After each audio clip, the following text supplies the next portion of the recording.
Let's get it started.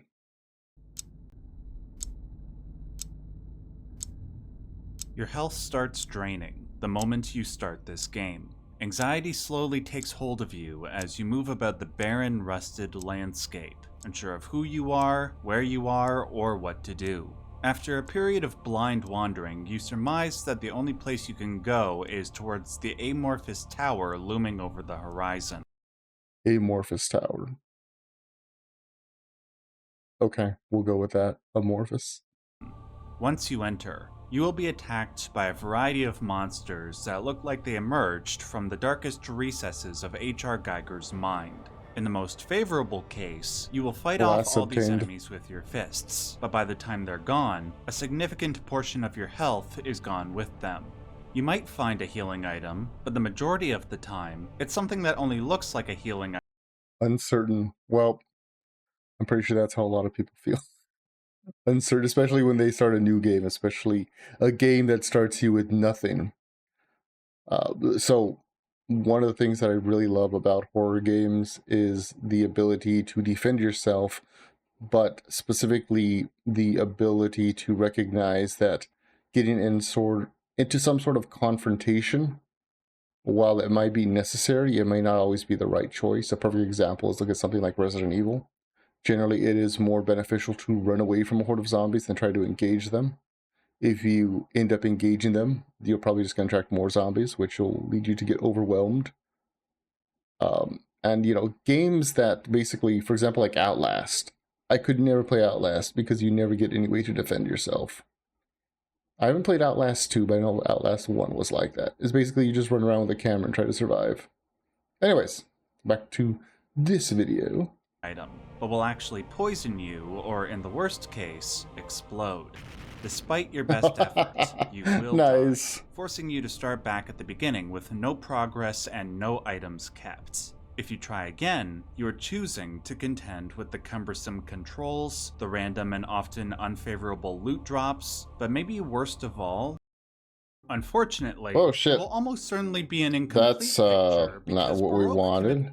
Let's this, go but back. maybe worst of all There is we the go. constant reminder that you push forward with no idea of what you are supposed to do. This is what it is like to play Baroque. And this is Baroque. why it was initially reviewed so negatively. It's not that the game is difficult, it's that it's cruel. It provides very little clarity in I would need that definition of cruelty, which I think he's going to explain. Cruelty is when a rule is introduced into a game and then that rule is flipped on its head. For example, let's use D&D for example. You are a cleric. You learn that your powers come from your deity, from your patron, from your element, should you happen to be playing something like Dark Sun. And then to suddenly have those abilities cut off to you for seemingly no reason would be an act of cruelty. Now, if it's part of the lore of the world, like for example, like they say, oh, the echoes of the gods or the presence of the gods is fading, I wouldn't consider that cruel. I would consider that part of the lore. You know, it's established ahead of time that that is something that can happen. But anyways, let's keep going. terms of story or how to play the game. And anybody curious enough to try and enlighten themselves is punished in ways that feel deliberately and creatively sadistic. Oh, On damn. paper, this sounds like a design disaster, but in practice, Baroque is probably one of the most authentic and intelligent video games I've ever played. I really did like the anime.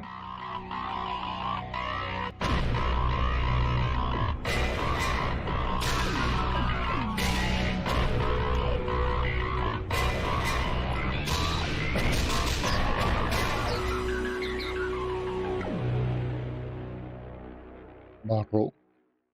You can tell the developers and publishers of Baroque were not concerned with making a popular game, not only So just real quick, I just want to give a little bit of context on the background of Baroque. It came out in, I think, about 1998.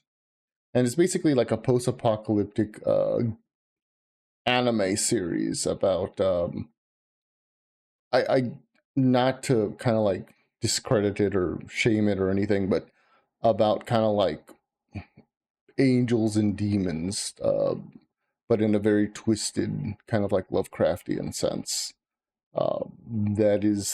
That's the gist of it.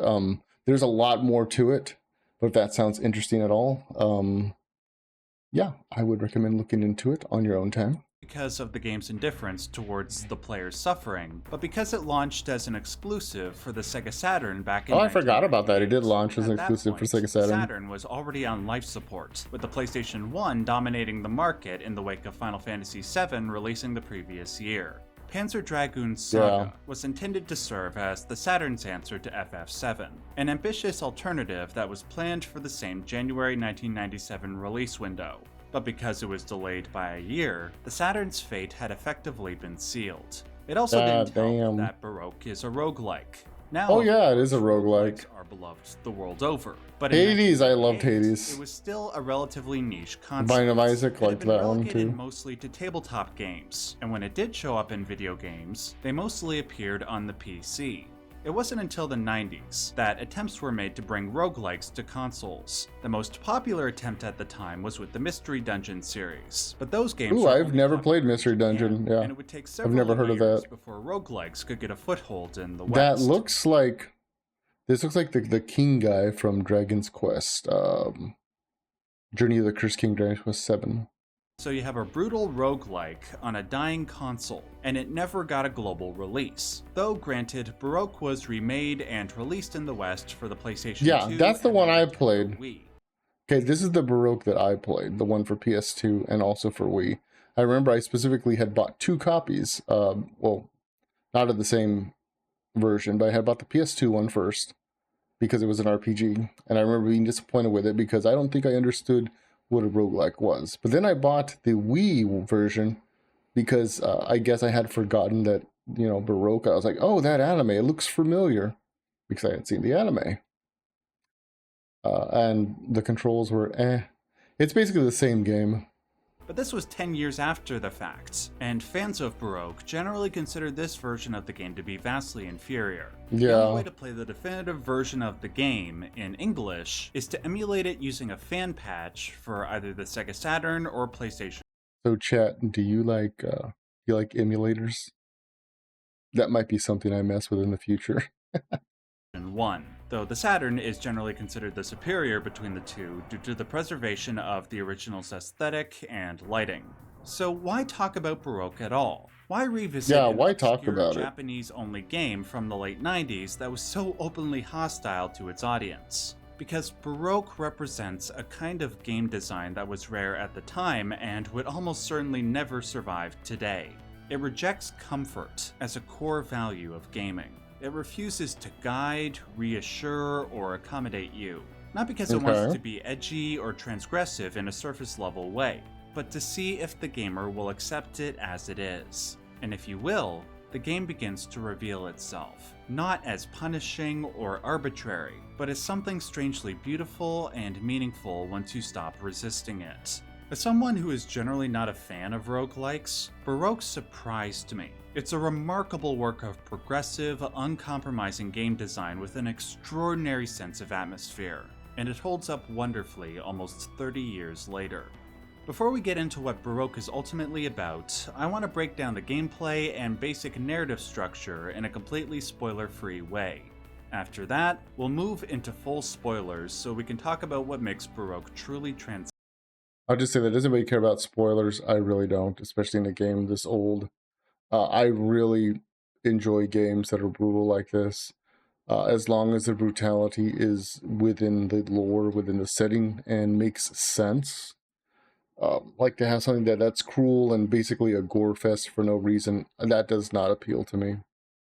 There is no horror in gore, contrary to popular belief. Although horror can have some gore elements, gore itself is not it is not horror from my perspective. It's just a sign of a mentally unhinged individual. Time codes for these sections will be placed in the description box. Now, let's begin. Once you boot up the game, you are treated to a simple bare-bones menu screen. If left idle for a few seconds, one of 3 different FMV sequences will pop up. Though they are all effective at establishing Baroque's surreal aesthetic and mood, they don't Yeah, prepare surreal you is for right. what's It's definitely to very come, surreal. save for some gameplay footage that you see in only one of the 3 FMVs. But even that doesn't convey how difficult it gets. Once you make a profile and hit start, you are quickly dropped into the world, and things proceed pretty much as I described at the beginning. You are on your own, so long, and thanks for all the flying fish. Yeah, you guys remember Xenoblade Chronicles 2? That's a good How that game reference. had like 10 plus hours of tutorials that you couldn't skip? Well, Baroque is the exact opposite of that. You walk around hoping to God that you will find someone or something that can help you before your health runs out. Though, thankfully, you will almost certainly find this character. Oh, Archangel, so can you remember humbly calls anything? It himself seems you're having a Archangel. difficult All he speaking. tells you is that you need to go to the bottom of what he calls the Nerve Tower, and that Yeah. you have to bring this weapon with you called the Angelic Rifle. Seeing I have nothing Well, else to do, at least and you because got a this guy was gun. kind enough to give me a badass looking gun, I decide to heed his request. Upon entering the tower, I am immediately swarmed by the aforementioned flying fish. Though I was lucky enough on my first run to fight them all off with my fists, I did lose a chunk of my health. Though I did Oh, I notice thought that it was a appeared to chunk be of his, pointing like, back arm up, albeit floating slowly. around. This is how I The fish had intuitively bitten learned the off. difference between HP and VT. VT stands for Vitality. As long as I had at least 1 VT, then my HP, my actual health, would slowly increase. If it dropped to 0, then my HP would start going down. Though this does provoke Soul, an how's it going? ever-present sense of anxiety, it is a great way to keep the player moving and constantly Idiot obtained. engaged. In any other circumstance, when your health is low, you instinctively want to be more defensive. But Baroque doesn't allow that. You have to keep fighting enemies and picking up the items they drop so that you maintain your stats. Now, to fill Vitality, you can pick up the orbs that the enemies drop, or you can find items called There's a lot of other games that are like that. For example, the first one that I can play that at the time I didn't call it roguelike, I call it a survival RPG, which was Dragon's Quest 5. Breath of Fire 5, a Dragon Quarter. Not a lot of people like that game, and I will say I didn't like it at first either until I realized you're supposed to try to get as far as you can because you're going to die, only to start over. And with the new knowledge, and I think the levels carried over from your previous saves, you could actually get farther and farther until you would eventually beat the game. But anyways, I digress. seeds and hearts. To fill HP, you typically rely on these pieces of meat that are Oh, labeled boy. idiot, average, and genius. Idiot, average, and genius. Well, before you can actually contemplate what it is you're actually eating, you realize that you can't afford to stop Wow. and think because you're slowly dying, which means any moral and ethical principles are Don't thrown out think, the just window if eat. it means you survive. Now hand me a piece of idiot, those are the juiciest. However, these health items are not always obvious. Typically, an HP or VT item is locked inside a box or a quote-unquote bone. To find out what the item is, Okay. you either open the box or bite into the bone, but doing so carries risk. Nah. Sometimes it's a beneficial item, and sometimes it might inflict you with a status effect, or in the worst Toothache. cases, explode.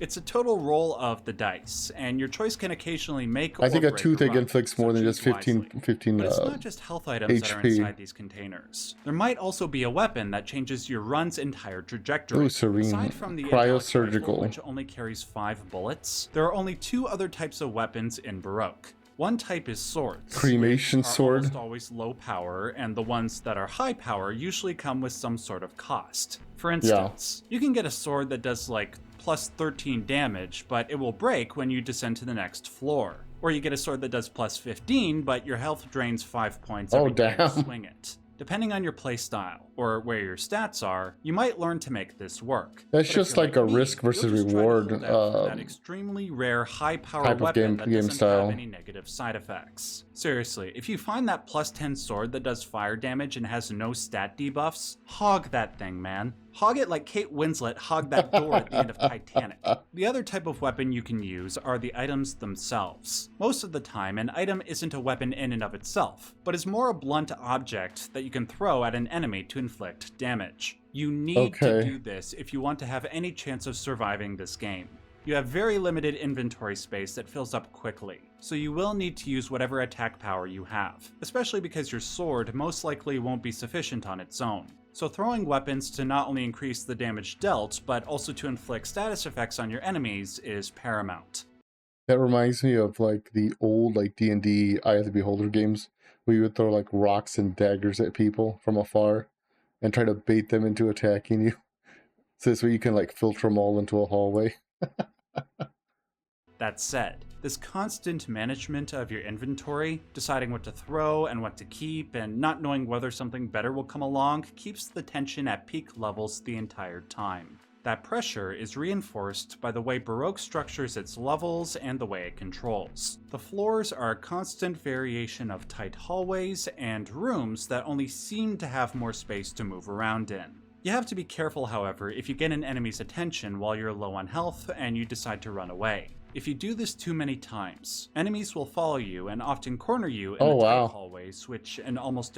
Now that I like that feature, where if you try to run away because you're low on health, enemies will follow you. I always thought it was very immersion breaking when you're playing a game and enemies will, what's the word, like lose interest or forget that you exist because you go from one floor to the next. Every case will ensure your death.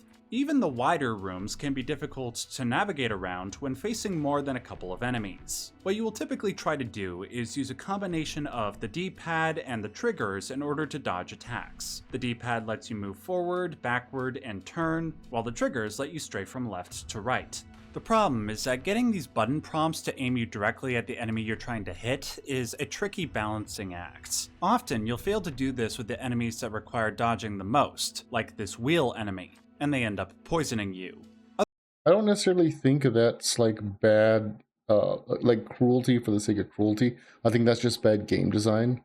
I think people sometimes confuse bad game design with cruelty. Like, oh, it's a cruel game. Like, no, it's just a poorly designed game. For example, I used Resident Evil earlier. I think Resident Evil 1 is a terribly designed game in its control department. Because it's fucking tank controls. And I think a few of them up to Resident Evil 3 and I think even Code Veronica were tank controls. And it wasn't until they ditched the tank controls in Resident Evil 4 that the game was actually enjoyable because you weren't fighting against something. I know people argued and they're like, oh, but the tank controls made the game more immersive because of blah, X reason. And it's like, I don't think so, because why haven't they brought the tank controls back? They haven't brought those tank controls back for a reason. So I think it was definitely just bad design. Bad design does not equal cruel gameplay.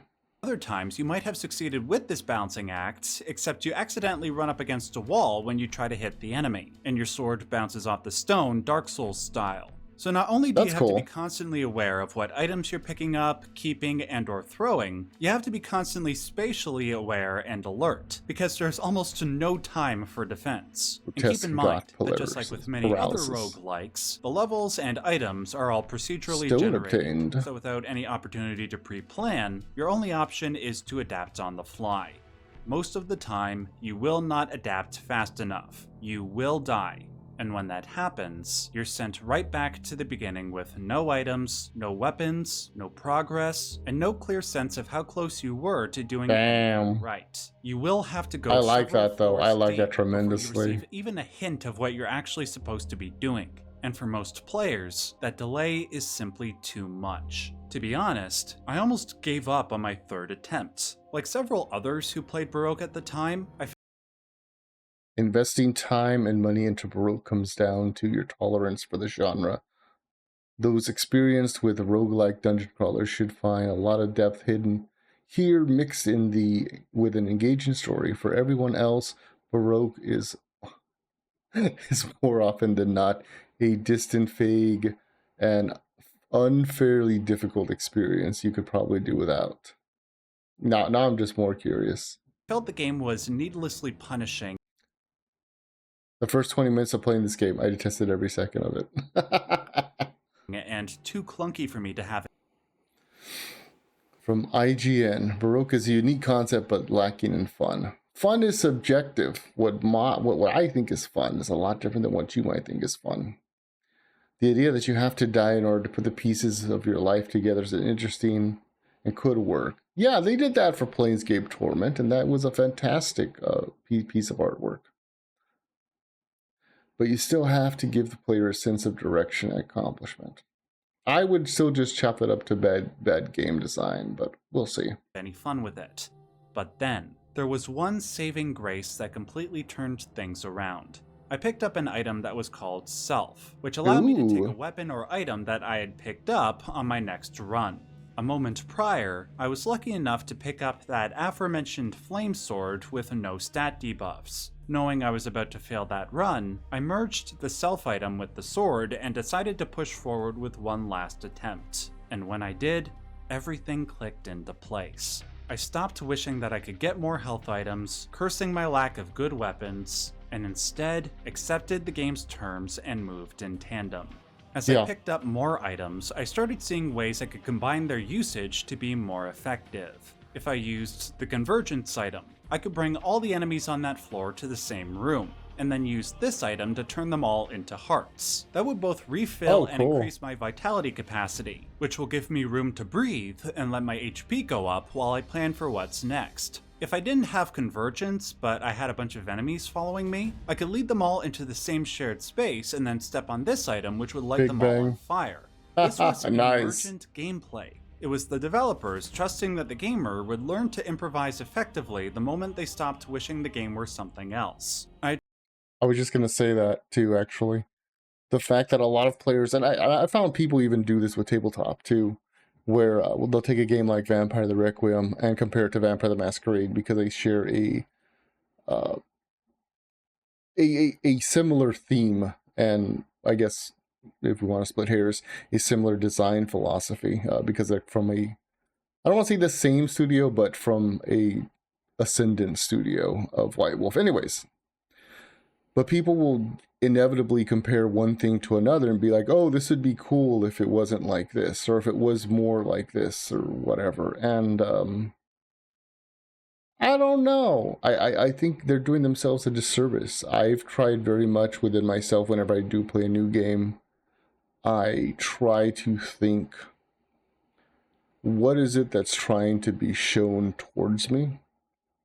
Like game wise, you know, in regards to, you know, general lore, general like theme, aesthetics, because I found it kind of all flows together once you kind of get more into it. Traditionally associated the birth of this type of gameplay with immersive simulator games like Deus Ex or Thief the Dark Project, but as a matter of fact, Baroque did it before any of them did, and somehow, I learned to love Baroque's emergent gameplay as much as I did with those other games. Once Baroque finally clicked for me mechanically, I started to realize that it was doing the same brilliant thing with its story. It too was structured in a way to not make any sense, and not only that, it doesn't care if you ever understand what's going on. There is no clear through line to the narrative that is conveniently set up. You shouldn't come here. The world and its inhabitants are too concerned with moving on after the apocalypse to make you a priority. This universal feeling of apathy and doom is nurtured by the game's neo-noir aesthetic and soundscape. Neo-noir, that's cool. Decayed, I like that concept. But not at all theatrical, like a place that has simply continued existing long after its original purpose was forgotten. In reflection of the West's popular music scene at the time, the game's soundtrack has an alternative edge, seemingly inspired by the industrial electronics and bands like Nine Inch Nails, Marilyn Manson, and Ministry. The I love Ministry. It's been a minute. Heartbeat against the sharp melancholy of the synthesizers and screams of the monsters keeps you forever cognizant of the fact that you are isolated. And despite your best efforts, you're probably going to die before you reach your goal. But once again, if you choose to... I'm not gonna lie, I'm very interested in this game now. At first I was like, yeah, I remember Baroque. Yeah, I'll watch a video on Baroque. I'll give it a little 5-minute test screening and make sure that the audio isn't entirely ear grating. But yeah, like the more I'm watching this, the more I definitely want to give this a play. Ignore those realities and play by the game's rules. If you seek out the little bits of story that are offered to you and piece them together, you will find a narrative that is not only progressive for the medium of video games. Aesthetically, I really like the art style. I really do. Its contemporaries. Up to this point, I've kept everything deliberately spoiler-free. Unfortunately, I cannot move forward with my analysis without giving specific story details. If you have It's fine, never I want played those story Baroque and details. would like to piece together the story for yourself, bookmark this video and come back when you're done. I watched a video about a few days ago, and I'm having... Oh, you did watch this video? It popped up on my algorithm too, so that means we probably have a similar algorithm. So... The story of Baroque only truly... Which actually, I will say, if you guys find videos that you would want me to, I guess, react to or watch or give my critique or criticisms on, you guys can share them on the Discord in the streaming ideas thread that we have there. I mean, I'm always welcome, because normally that's why I don't make these super frequently. I do them like once a week, because I want to make sure that I find some good content, or at least what I consider good content. And I'm always willing to have people, especially, you know, the community, kind of help with that. Reveals itself when you first reach the bottom of the Nerve Tower. I do have good the voice taste. Of Archangel calls out to you, telling you to do the thing that you do at I the was end going to make of a sexual every joke, but I'll Japanese recant there. Which is kill God. You fire the angelic rifle, the screen fades to black, and then you see an image of what looks like a cryopod, with voices in the background speaking a lot of incomprehensible scientific jargon. Before you can make sense of anything they're saying, the screen fades to black one more time and... What? Are you... What?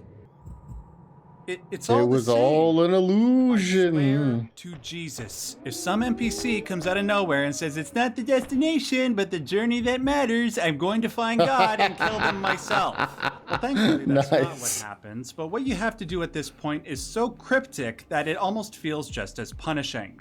At this point, you have to go into the Nerve Tower again, but instead of going down 8 floors, you have to go down 15. All the while making sure that you talk to like 2 or 3 different NPCs along the way. Then, instead of shooting God in the face, you go in for a literal apology hug. Then, when the game starts at the beginning again, you have to go to this human giraffe thing and either murder him or offer him a heart, which you almost certainly don't have because you didn't brand one with the self item so you can bring him with you next time, so you just kill the guy because f it, at this point, you're already a cannibal. As you start to follow these and other steps to progress the story, you do start to get a picture of what is going on. Unfortunately, it will almost certainly be an incomplete picture because Baroque commits one of the most frustrating sins that a video game can make. In order to fully understand the story, you will have to rely on external resources like books and interviews with the developers. I hate when this happens. As much as I love Baroque, Yeah, I very much hate that.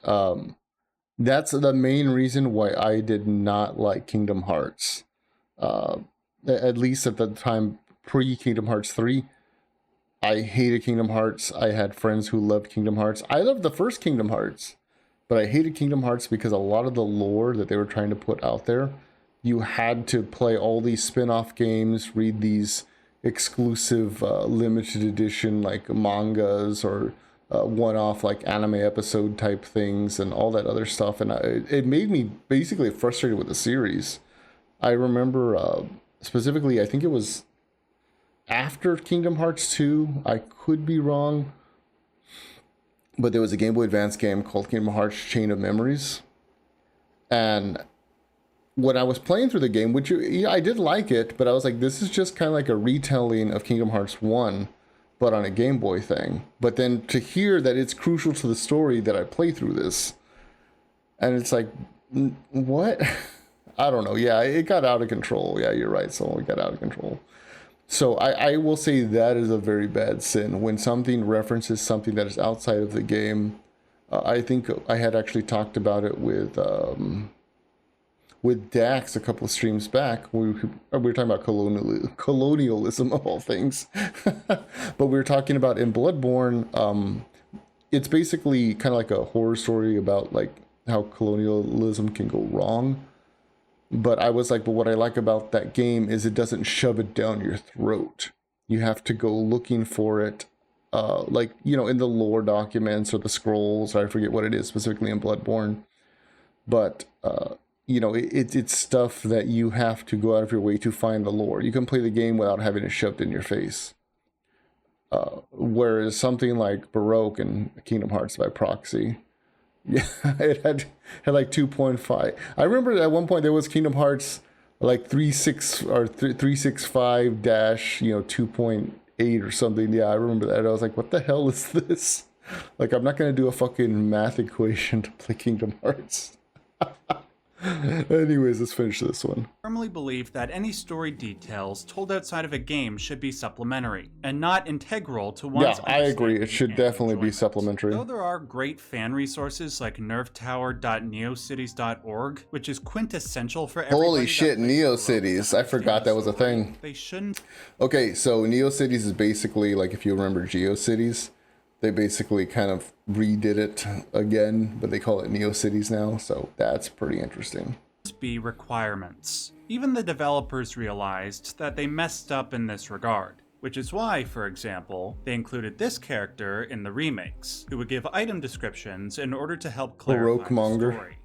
Nonetheless, I am willing to forgive this to an extent, because the way the story is told strictly within the game is bold and unique for its time. And when you do wrap your head around everything, you realize that the story isn't all that complicated. It just takes a while to piece together. And what we get is surprisingly deep, rich in symbolism, and a really interesting play on common Japanese storytelling archetypes. Then That tell said, me, there tell are me. a lot of pieces, so instead of trying to catalog every fragment, I will focus on the core story that emerges and the elements that are most worthy of analysis. At the end of the 2020s, humanity discovered God.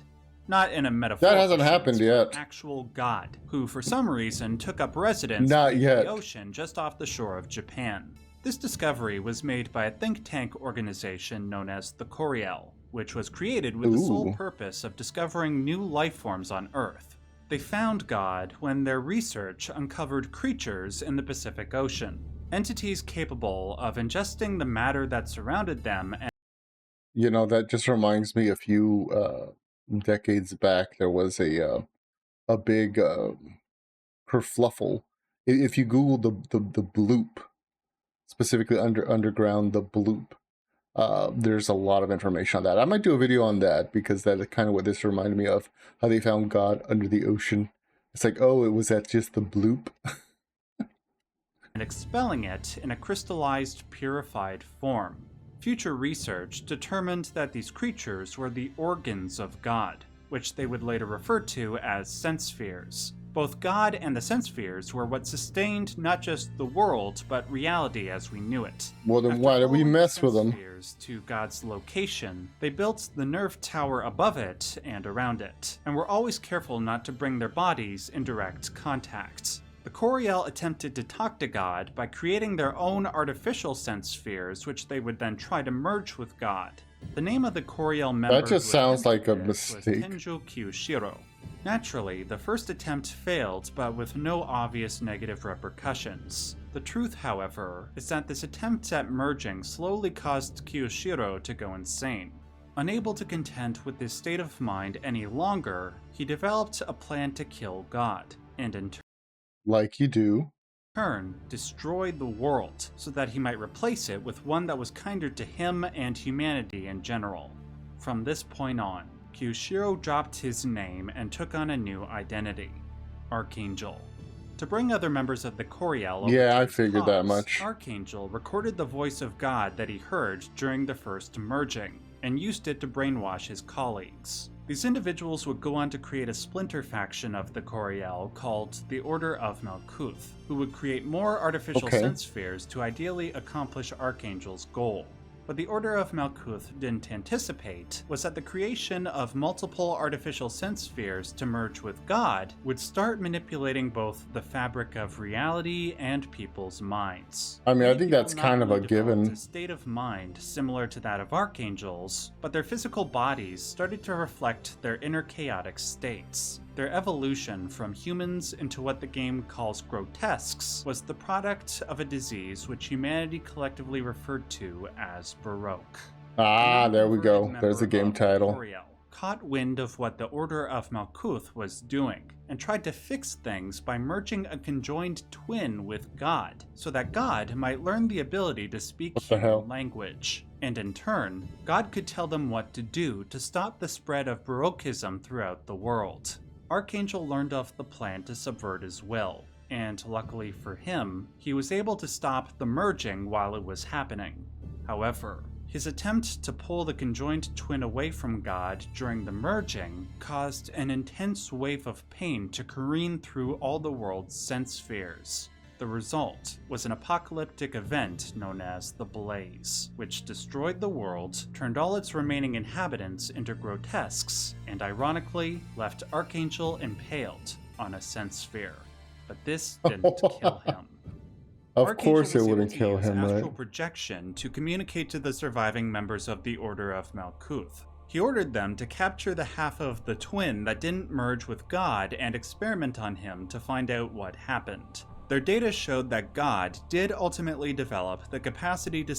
I mean, to be fair, I want to know, too, if one of them got cast out and killed, or allegedly killed, we know he wasn't dead now. I will want to know, well, how come the other one didn't? Like what was different?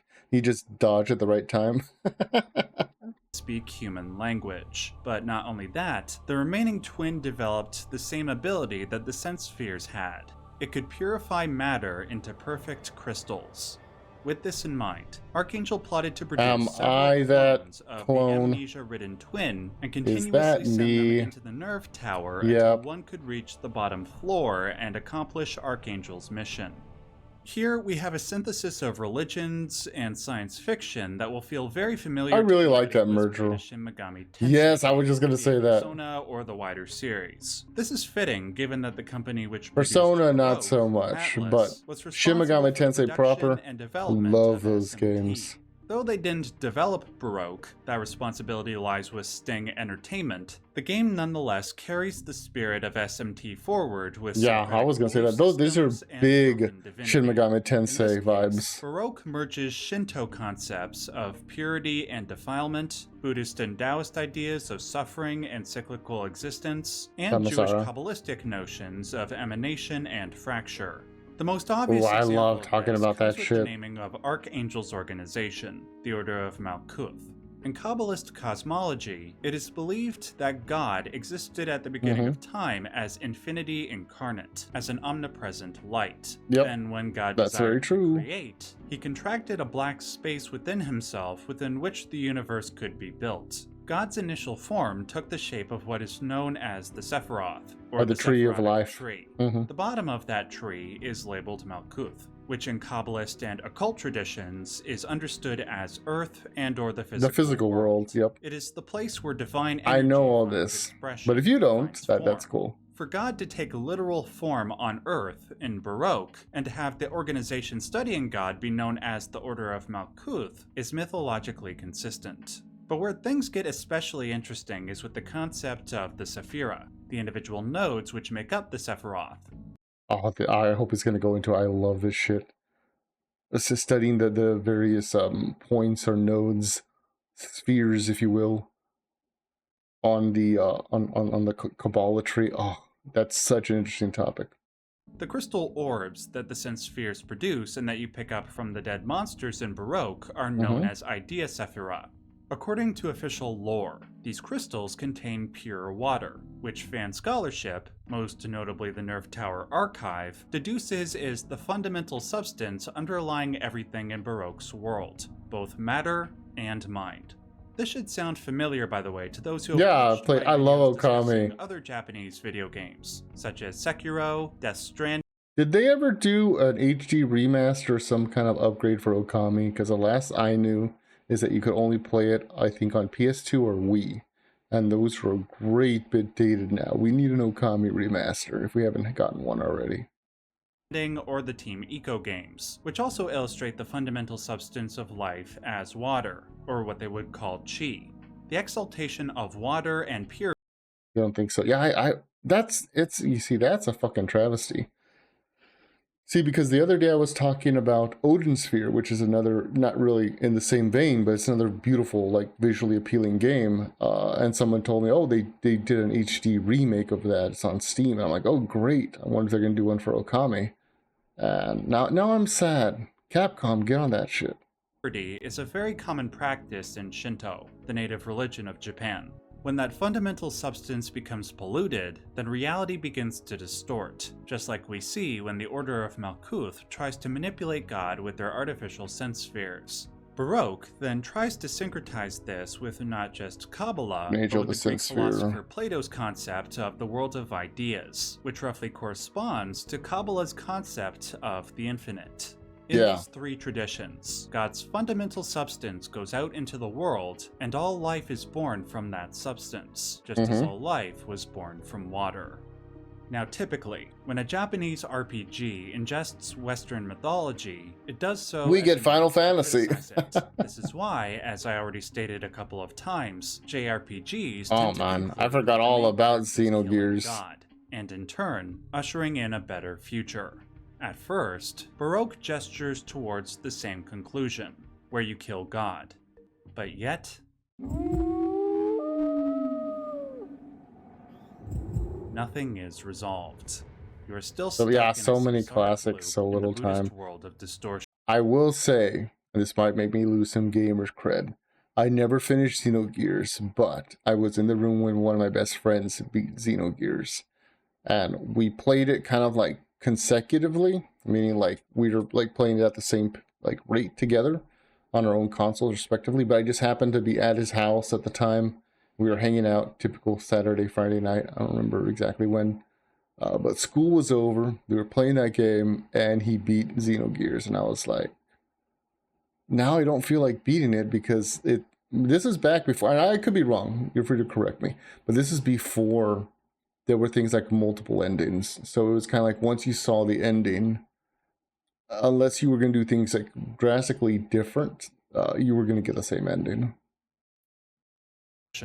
But what seems like an anticlimax is actually a vital clue. The first in a series that will lead you to the game's true ending. One which is different from most JRPGs, but is altogether harmonious with its design. Instead, that's something we should look up for the Xenogears lore. The game takes the Buddhist/Taoist perspective and asks why we believe it must be repaired in the first place. Everything bad that has happened I can agree with that. Baroque has come from trying to fix reality, from trying to kill God and replace him. So what is the solution? By following a series of abstract clues, the protagonist Age of multiple CDs, yes. God one last time, and in doing so, will realize that the popping world open jewel cases. I remember back when it came to like those multi-jewel case games, being like so annoyed when you'd open it and you wouldn't see it, because whether you had roommates or siblings or what have you, they either were, like didn't put it back in the right place or something, and you would tear up the house or tear up the apartment looking for it. Oh my god, I hated that. That drives me nuts even today. I used to have a very extensive PS1 collection. I ended up having to sell it a couple of years back, which I kind of regret, but you know, neither here nor there. But that was one thing where it's like, I will not lend out my games anymore. Like my games, they weren't getting lent out. Like the most I would do if somebody was like, oh, Xenogears, I want to play Xenogears, I will make you a copy. I will not lend these out. The suffering of those who remain alive in the apocalypse will continue. But in denying humanity comfort, clarity, and catharsis, they might achieve something far more precious. In being the cruelest game, Baroque made me realize that I had the choice to stop fighting the world, and by accepting it as it is, maybe I could achieve the greatest gift of all. Hey Wizward, this is a video about Baroque. It's a classic PS1/Sega Saturn game. It's a very like dark public service announcement. If you have never played Baroque and this video made you want to check it out, do not play the remakes for the PS2 or the Wii.